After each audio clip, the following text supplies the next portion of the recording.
I guess on the first episode, I said, my cars are going to shape the world. Taken from everything. I'm not happy with all my mistakes. For years, fans of Bad Chad Customs have watched Chad Hiltz take rusted-out shells of forgotten cars and transform them into jaw-dropping masterpieces. His small-town charm, one-of-a-kind creativity, and fearless approach to custom builds made him a legend long before television discovered him. But behind the sparks, the welding masks, and the wild ideas that seemed to come out of nowhere, there was always one lingering question. A question viewers whispered about, debated endlessly, and speculated on every time a new episode aired. Why was Bad Chad able to create what others said was impossible? How did he do it with barely any tools, tiny budgets, and scrap metal most mechanics wouldn't even bother touching? And more importantly, what was driving him to keep pushing, keep building, and keep chasing perfection when almost everyone else in the automotive world insisted his methods were too risky, too unusual, or too unrealistic. For years, Chad stayed silent. He shrugged off the conversations, dodged the rumors, and let people draw their own conclusions. But now, at 53, he's finally coming forward. For the first time, he's confirming what so many fans had suspected all along: the truth about his journey, his talent, and the personal struggle that fueled it. What he reveals is not just surprising, it's deeply emotional. It reaches back to his childhood, his failures, his stubborn determination, and the one heartbreaking realization that shaped everything he built. And once you hear what he finally admits, you'll never look at Bad Chad or his incredible creations the same way again. Bad Chad Hiltz didn't grow up with wealth, connections, or a long list of opportunities waiting for him. Instead, he came from the kind of background that forces most people to settle for whatever life hands them. But Chad wasn't most people, and his early years are where the truth he finally revealed at 53 begins. Long before TV cameras followed him around, long before fans called him a genius, and long before he became the face of automotive creativity, he was a kid trying to survive a world that didn't know what to make of him. Chad has said many times that school never felt like a place where he fit in. He wasn't interested in textbooks, lectures, or the traditional path people expected him to follow.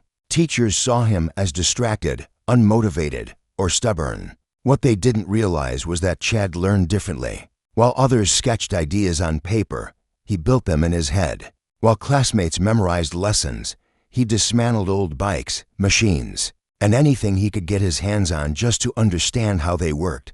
The world thought he wasn't paying attention, but Chad was studying in his own language. By his teenage years, life was already pushing him toward a path most would consider a dead end. Money was tight, options were limited, and people underestimated him at every turn. But those early struggles carried a hidden gift. They forced Chad to rely not on what he had, but on what he could imagine. And that imagination was bigger than any classroom, any tool set, or any job he was supposed to take. When he revealed the truth at 53, Chad admitted something fans had long suspected. Every custom car, every weld, every insane idea he ever brought to life wasn't inspired by fancy shops or big-name mentors. It came from years of being told he wasn't good enough, smart enough, or capable enough to succeed.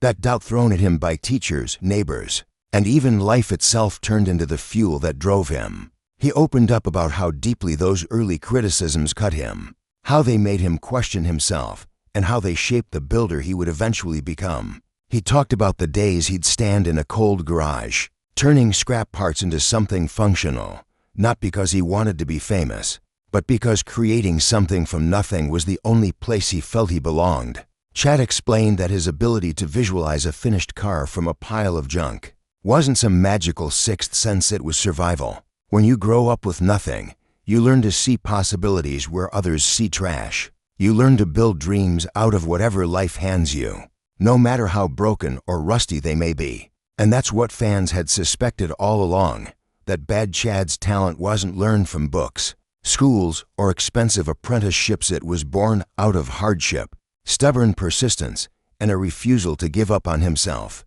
It was a gift he tried to hide for years because he feared no one would understand.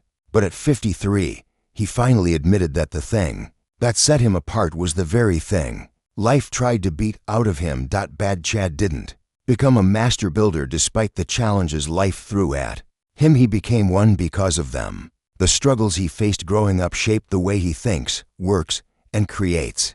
His early years didn't hold him back. They became the foundation of every bold idea, every impossible build, and every risk he would later take. The truth he finally revealed at 53 shows that his talent was never an accident. It was forged through hardship, sharpened by determination, and strengthened by a belief that he could turn even the roughest beginnings into something extraordinary. As Bad Chad's skills grew, so did his reputation in the small communities where he worked. People knew him as the guy who could take the most hopeless-looking piece of metal and turn it into something beautiful. But what most fans never knew until he finally spoke up at 5'3" is that every build carried a deeper meaning. Behind the sparks and the noise, behind the deadlines and the pressure, there was always something personal driving him. Chad wasn't just building cars. He was building proof that he could rise above every doubt, every limitation, and every moment when someone told him he'd never amount to anything. He revealed that much of his early drive came from a quiet desire to rewrite his own story. Growing up feeling misunderstood had left a mark on him. Every time he stepped into a garage, he was working through old frustrations, turning them into metal, paint, and power. His builds weren't just projects, they were victories. Each completed car silenced another voice from his past telling him he wasn't good enough. But the turning point in his life didn't come from fame or recognition. It came from meeting someone who saw him differently. When he finally opened up about it, he described how one person, someone who believed in him without conditions, completely shifted the course of his life. This wasn't about romantic drama or publicity. It was about finding someone who recognized his potential long before television cameras ever arrived. He explained that for years he carried an insecurity he never showed the world. The fear that he wasn't truly talented, that he was just getting lucky with his unusual ideas. It wasn't until this person stepped in, encouraging him, challenging him, pushing him to trust his instincts, that Chad began to see himself the way fans see him today. They helped him understand that his style didn't need approval from traditional builders. His creativity didn't need validation from experts. And his work didn't have to follow the rules to be valuable. Chad admitted that if it weren't for that support, he might never have taken the risks that later defined his career. He might never have dared to take on the wild concepts he became known for, or stepped in front of a camera to show the world what he could do. This person anchored him, giving him the confidence he never had growing up. Through their belief in him, he learned to believe in himself. He also talked about how their presence changed the way he approached his craft. Building cars was no longer just about proving something to others. It became a way to share a part of himself with someone who truly understood him. The garage became a place where he didn't feel judged or underestimated. It became a place where he could finally build without fear, without hesitation, and without holding back. At 53, when he finally confirmed what so many fans had sensed, he didn't just talk about talent or creativity. He talked about the importance of having even one person who sees your worth.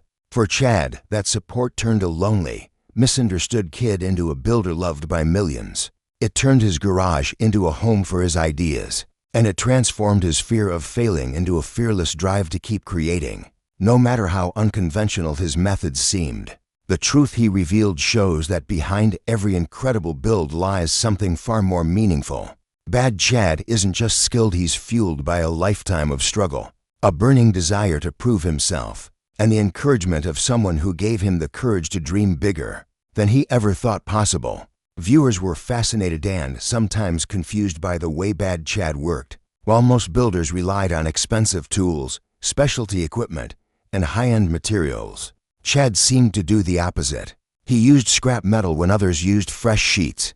He shaped curves with techniques most mechanics considered outdated. He refused to follow industry rules, ignored trends, and bypassed the so-called right way of doing things. And because of that, rumors began to spread. Some claimed he was lucky. Others insisted he cut corners. A few even said his methods were unsafe or impossible to replicate. At 53, Chad finally addressed those whispers head-on. He confirmed what many fans had suspected.